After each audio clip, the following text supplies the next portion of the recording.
Assalamualaikum warahmatullahi wabarakatuh. Perkenalkan, nama saya Dewi Sartika MS, SPD, GER. Dari SD Negeri 4 Bataleworu, Kabupaten Muna, Provinsi Sulawesi Tenggara. Saya akan memaparkan aksi nyata topik kurikulum merdeka, yaitu mengapa kurikulum perlu diubah. Berikut penjelasannya. Apa itu kurikulum? Kurikulum adalah salah satu komponen penting dalam sistem pendidikan nasional. Kurikulum berperan sebagai pedoman dan acuan kita dalam pembelajaran. Kemerdekaan murid dalam belajar adalah jantung pengembangan kurikulum.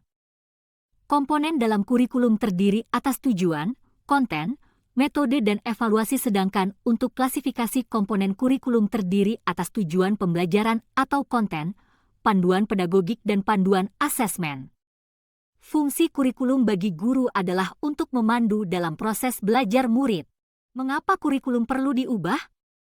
Satuan pendidikan saat ini dihadapkan dengan isu-isu baru seperti perubahan iklim global, teknologi digital, industri multinasional, transformasi budaya.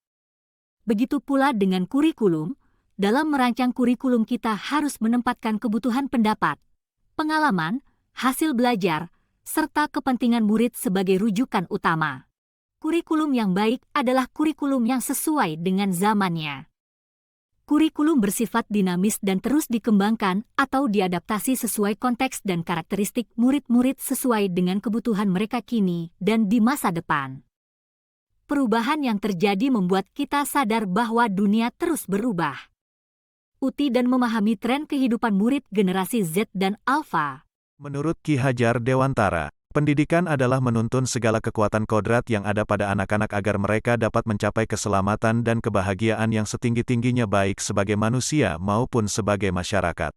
Kesimpulan. Kurikulum adalah salah satu komponen penting dalam sistem pendidikan nasional.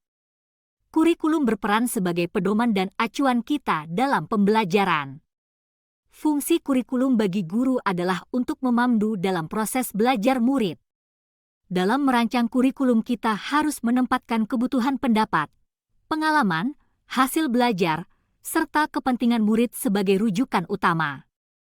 Kurikulum bersifat dinamis dan terus dikembangkan atau diadaptasi sesuai konteks dan karakteristik murid-murid sesuai dengan kebutuhan mereka kini dan di masa depan.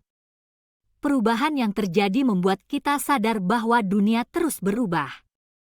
Berikut adalah kegiatan saya bersama rekan-rekan guru dalam melakukan aksi nyata. Mereka menyaksikan presentase melalui video yang ditayangkan.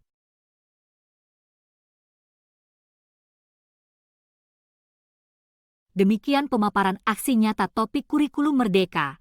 Mengapa kurikulum perlu berubah? Yang saya lakukan. Semoga bermanfaat untuk kita semua. Terima kasih. Wassalamualaikum warahmatullahi wabarakatuh.